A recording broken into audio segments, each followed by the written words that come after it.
Welcome to the Soulful CXO, where we discuss leadership principles, core values, health, wellness, and resiliency. I'm Dr. Rebecca Wynn, the founder and the host of the show. Do you have a topic or guest you would like to be featured on the show? Would you like to be a sponsor? Please reach out to me on LinkedIn or email me at rebecca@soulfulcxo.com.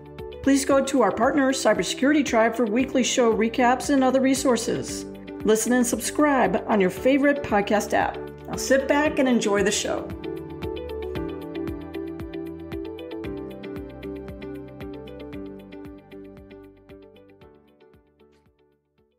Welcome to the Soulful CXO. I'm your host, Dr. Rebecca Wynn. We are pleased to have with us today, Jason Elrod. Jason is the Chief Information Security Officer for Multicare Health System. Previous roles include Head of Security and Chief Security Architect at Stutter Health for 10 years, where he and I first met.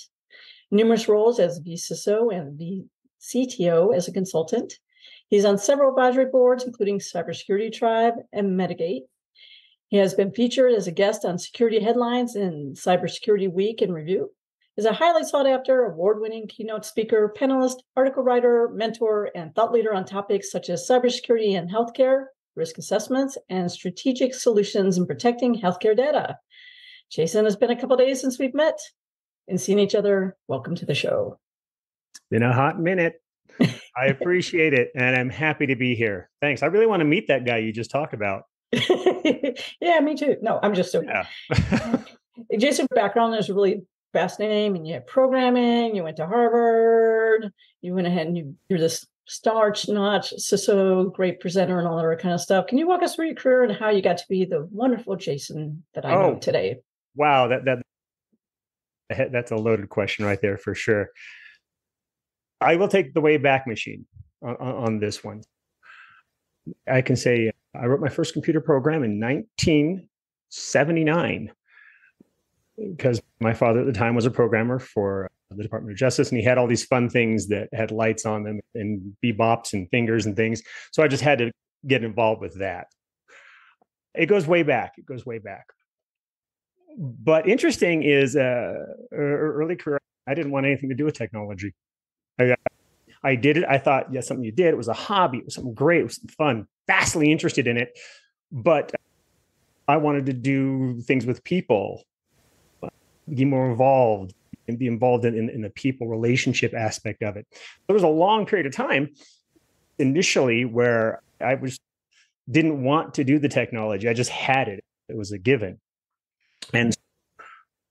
But eventually I found that those are the jobs that I always tended to land in because it was a very unique skill set, especially back when I would say mid 80s, when I first became a professional technologist. So I've been doing IT for well over 35 years, I guess is where it's at. And for 30 of that or so, it's been in IT leadership roles. In the last 25 or so have been specifically focused on security. And a lot of that was out of desperation instead of inspiration initially. But now I find that it's just, it fits. It's something I love. It matches with my defender mindset. It's one of those ways where I can get in there and apply my skills as a humanistic nerd, I would say, and be able to provide value and protect and help and assist in the world. And I think it's just a fantastic, ever dynamic industry. So I really appreciate it. Could you talk a little bit more about how you can start this career off and have a great career and then go ahead and get your degree?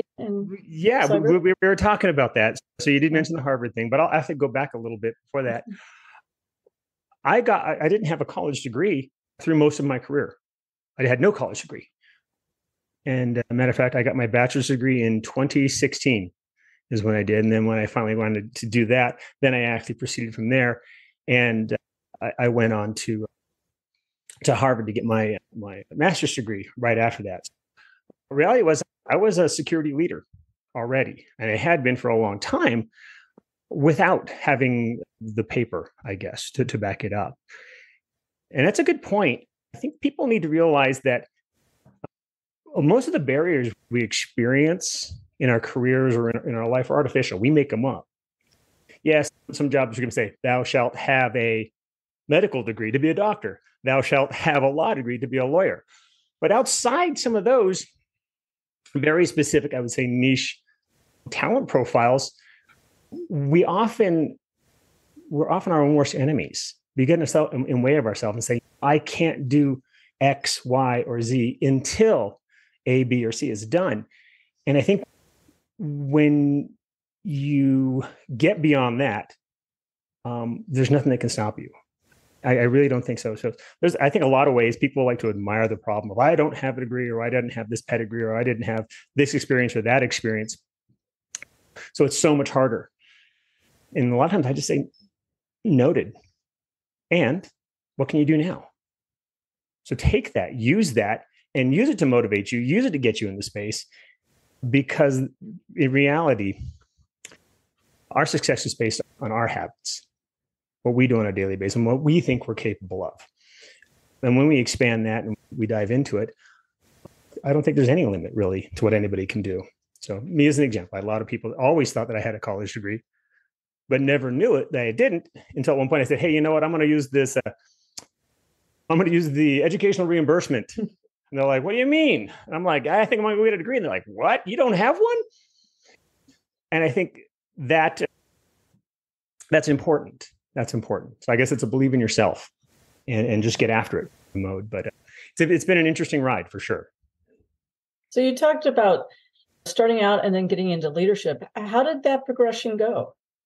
Where did you start? And then did you have a mentor or a sponsor who said, hey, here's a job opening, I think you'd be good at it? How did you go through that to even go from being a worker bee to leadership, especially without, like you said, without having a degree?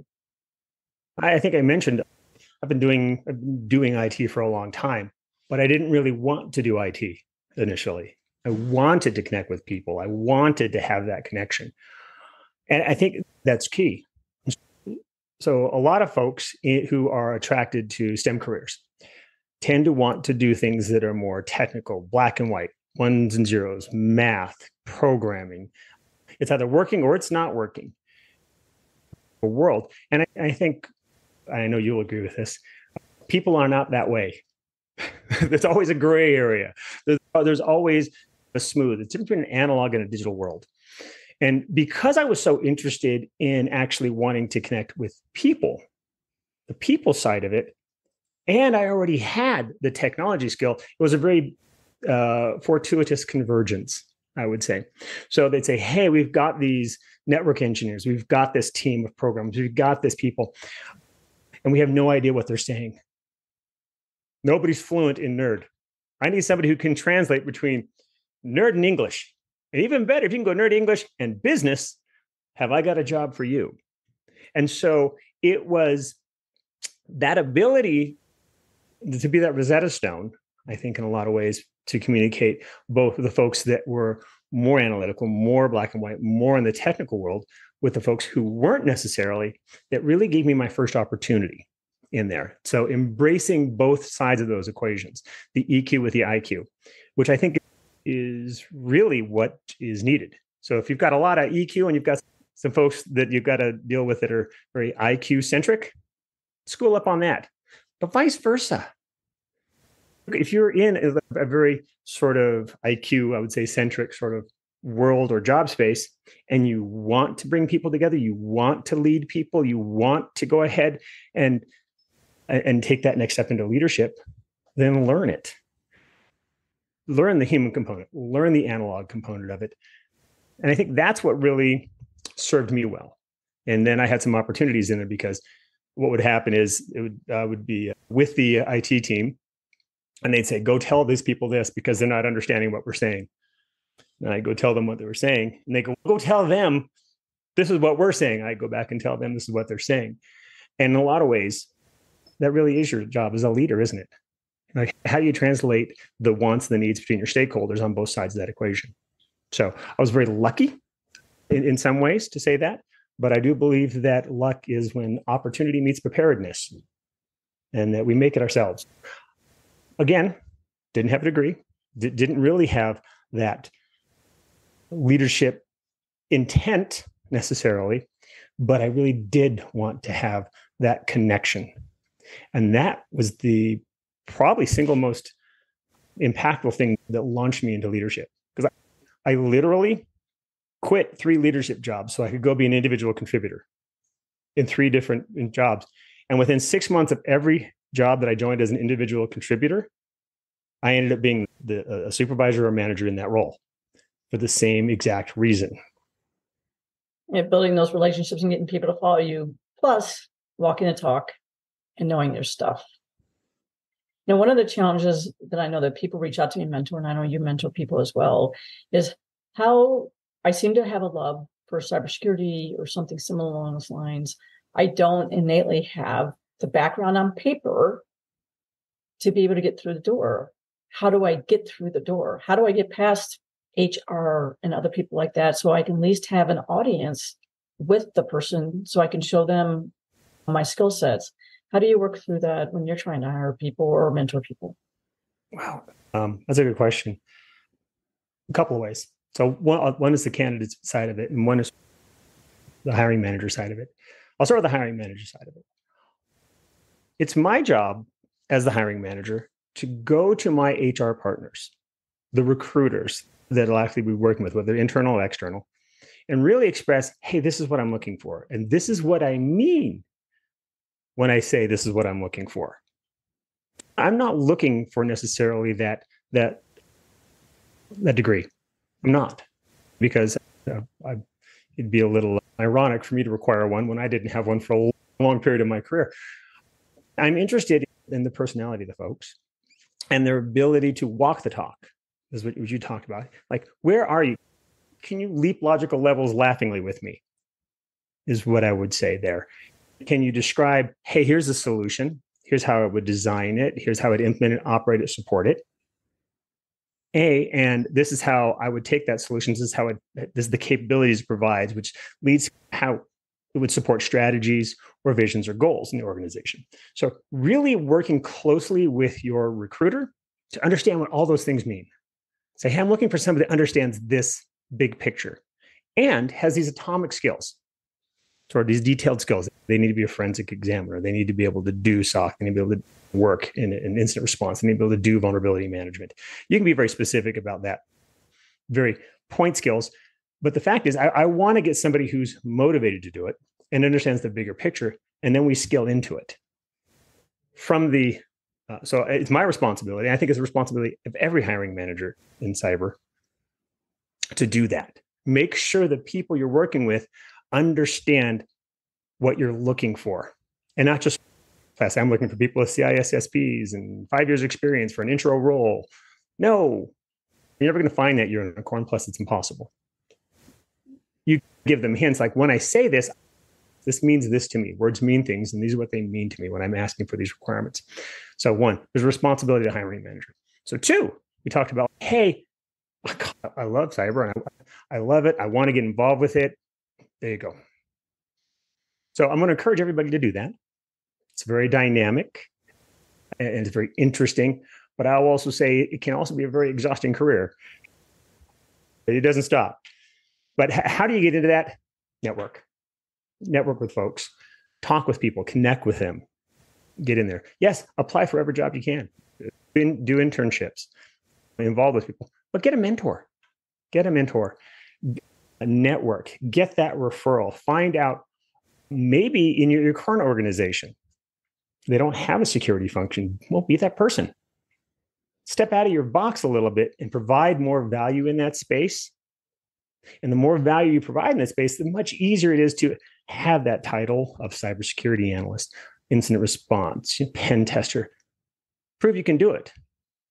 But prove you not just you have the skill set, but that you can provide value with the skill set. So networking, providing value, and don't stop. And I think one to add too is what you had talked earlier, but taking advantage of the opportunities. I remember when I was working for a place, I won't name them, but there was a lady who was in college. She was doing an intern. We need a mobile tablets person. So she got a little bit of networking, got to learn about tablets, got a little bit of security, privacy, because she had to go to me to go ahead and look at how to go ahead and harden those to meet my standards, and had to be able to show that she was doing that. And I said, hey, if you'd like to go ahead and have lunch, I'd like to go ahead and buy you lunch, help you think about your career. You talked about you didn't know if you're going to go security or networking, whatever. Here's where my office, have an open door. or just tell me what day or time can meet best with you. And in turn, love to go ahead and help you out in a way I can. Never took that opportunity. And I literally reminded her every month for the 3 months that she was there that I was open to helping her and having those conversations with her. For me, that was a little bit disappointment. You're not going to be able to force people. And it's a female. I'm going to look out for females too. Don't get me wrong, I don't look out for guys, but females that generally have a little harder time getting up the ladder. But here's a person who says, I'm further along than you, and I'm willing to go ahead and listen and help you out and give you a leg up. You got to take advantage of those opportunities. 100%. And that, it kills me to hear that, because folks like you and I, who have a lot of experience, and I know Rebecca, we've known for a while, we love to mentor. We love to have that in conversation. I'd love to get somebody and say, okay, great. What's next on your step? What really fires you up about this? What do you want to do? Can we talk about information security? That is a wide and deep. You can go all sorts of different ways with it. And when I said about network with people, get those referrals, get those mentors, they're out there. And most of the time you just have to ask. And in your case, if you're offering, that's a double whammy, because you offered, and I'm going to go out on a limb here, you offered because you saw potential, a lot more potential than what they were currently executing on. And so if you have a mentor or somebody in your circle who actually goes out and says, hey, if you ever want to have coffee or want to talk about potential in cybersecurity or IT or whatever it is, gosh, unless you are super, super happy and you've won the lottery and you don't feel like doing any more work anywhere, take advantage of that. Because guess what that person is? That's the person who's going to give you that referral, who's going to give you that recommendation. I tell all of my employees, one of the first things I say, you know what? You're not going to work for me. They say, what? It's my first day. I'm fired? I said, no, not at all. But you didn't work for me up to this point. And at some point, you won't work for me in the future. So one or two things can happen.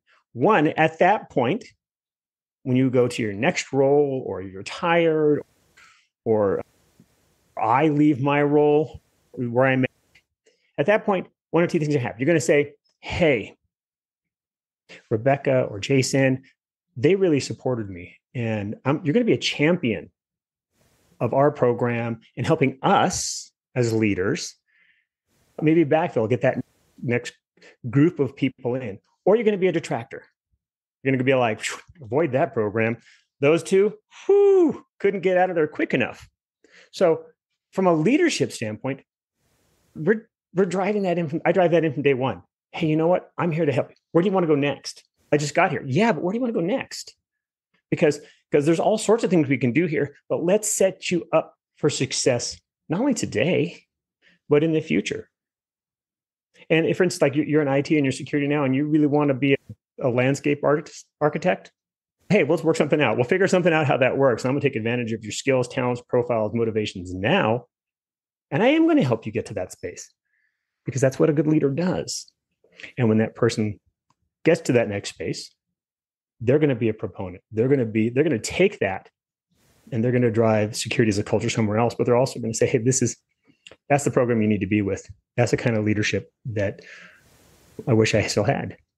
It's interesting. I had started a company, and one of the things is when they introduced me as the CISO, had a town hall, and they gave me a mic. I think they probably wish they didn't give me the mic. And the reason for it is I told people I had a career before this. Very flourishing career, #1 in the nation, Mutual of Omaha, New England financial services, and all that kind of stuff. But I hated the day-to-day. I loved being up solutions and things like that with the clients, but I didn't like that part. But technology ended up becoming a love of mine. I said, life is too short to not be doing what you love. We got enough struggles in a day to day. And so I said, it's okay to realize that a love that you had for a short period of time is not your full love. And I said, one thing I tell people all the time is, what do you spend all your time on your weekend or at nights doing? You spend all your time Googling about technology and all this sort of kind of stuff. Probably your heart's leading you that way. But I said, that's why I'm here. People ask me, do I aspire to be a CIO or anything else? No, I just aspire to be the best CISO I can be, because that's who I am as a whole.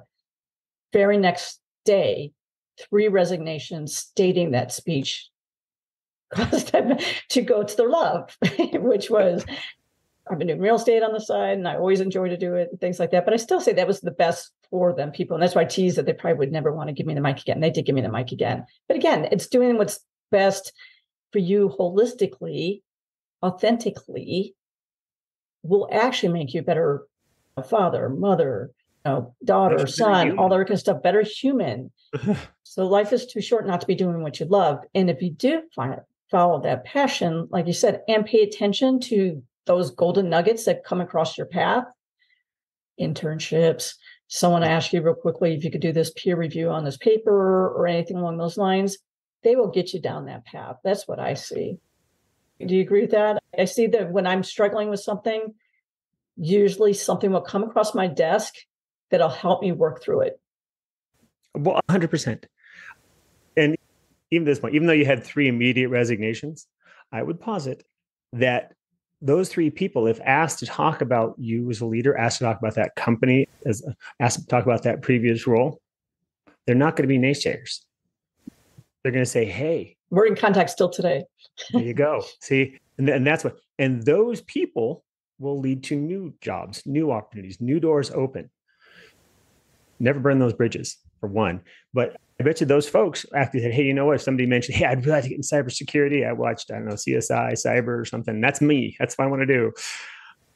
They said, hey, you should probably go check out this company over here, because if it's your love, if it's your passion, if you work 40 minutes a day, you're thinking about this stuff, then I got the next step on your journey.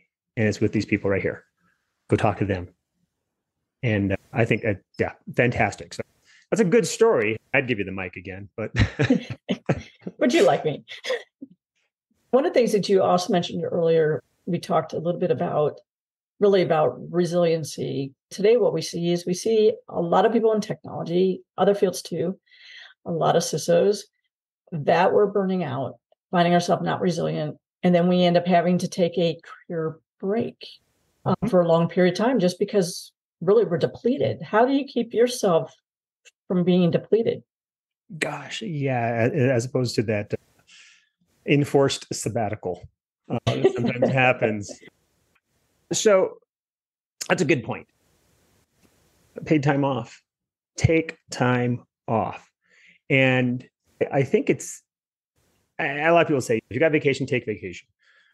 It's a very American thing to just work. And by the time you like retire or leave a particular job, all of a sudden you've got 200, 300 plus PTO hours that you never took, but you're now burned out, and you now are leaving maybe a job that you could have been a longer term success at, but you've got a toxic relationship with the amount of work you put into it and dedication you put into it, and whatever that is. And you got burnout. You know what? Catch burnout as soon as you can. Stop it. Take PTO. All right. Good example. My current role, I hadn't taken significant PTO for about 1.5 years. And then I said, you know what? I got to do this. I've got to take the time, because I started noticing what I would call the precursors of burnout. When you start to notice, best time to stop a fire before it starts. So you see that and then get into it. So me personally, just this last weekend, I went with my brother-in-law. We picked a winner of a weekend to go out motorcycle camping. So basically we went out you can see I'm here in Nevada. That's my little Nevada flag over there. We were talking Nevada, not cold in the summer. But going out, disconnecting from technology, doing something that is, I would say, soul enriching, going out and camping in the desert, looking at the sky and really seeing the Milky Way, seeing the stars. And part of our conversation was, at a moment, being able to understand how big you are because you're part of that, and how small you are because of who you are. And in connecting in some way, find something in your life that does that for you. So we went out and camping. That was great. It was a full disconnect, a couple of days, pretty hot, but it's a disconnect. And the value of that is huge, because in that disconnect, in that silence from the constant din that is our job, all the emails and the requests and the interrupts and the threat in our world, and the threat actors and the telemetry and the news and all the possible bad, horrible, ugly things that could be happening. Take a moment. Take a moment for yourself, because you need to be at 100% if you're going to give 100%. And I think that's a nuance there. If you say, hey, show up every day, give 100%. If you don't have 100% in your batteries, let's say you're at 80%, 75%, guess what 100% is? 100% of 75% is 75%. I thought you didn't do math. I've got people for that. But the point being, if you're not fully charged, you're not going to be able to give a full charge. So go do it. If you really want to be successful, you really want to go to that next level, take time for yourself, because that's part of it. So I think that's a nuance people live like, I just drive. And if you your batteries slowly go down from 99 to 98 to 97, you just drive every day to 96, to 92, to 90, to 80. You drive. By the time you get around that 75% level, and you were used to producing results at 100% or maybe 90%, but now you can't, because your level is at 100% for you is at 75%. So you start to burn out because you can't even achieve what you know you've achieved before. Solution? Take time. Take your PTO. Do it. There's only so many ways I can say it's just do it. I've been on where I've taken PTO, and then it's like it's nonstop emails, calls, and stuff like that. That ends up starting to be today, and being down further in my career, super red flags. Because if you don't realize that when I say I need to take PTO, it means I should have taken PTO probably 6 months ago. Right? Probably. And that's definitely, I tell people, a danger zone. And I try to remember that for my people, saying, you know what, if you don't get a phone call directly from me, you know what?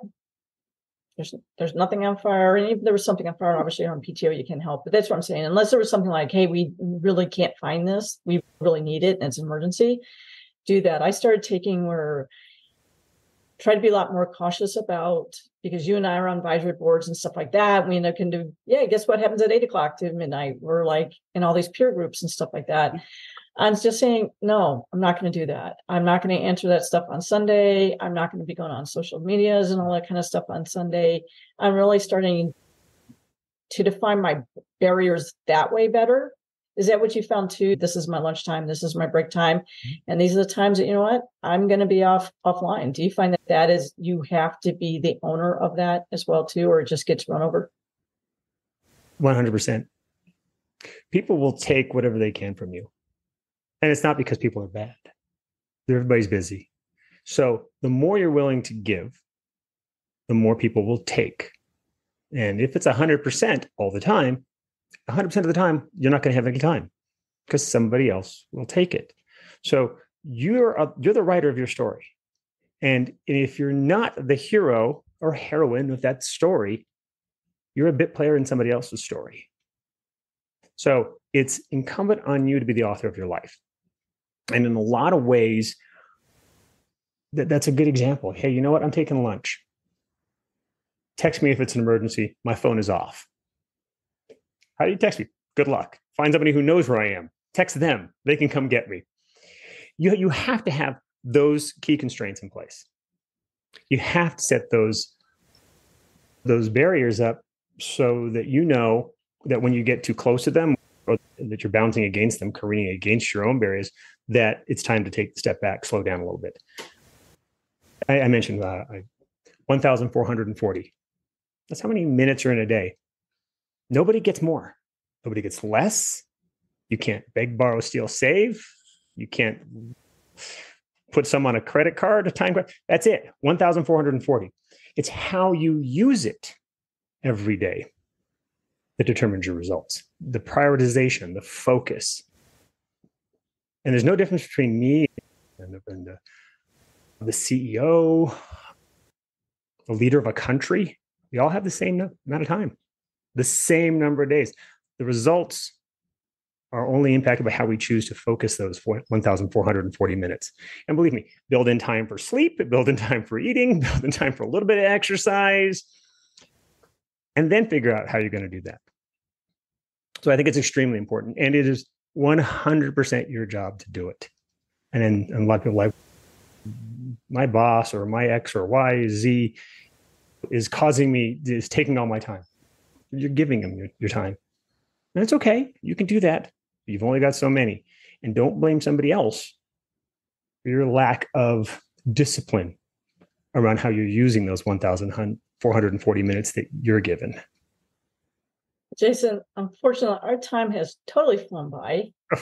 What is the best way that people can reach out to you for advisory services, being a mentor, being a speaker, and how can they learn more about your company? Hey, thanks.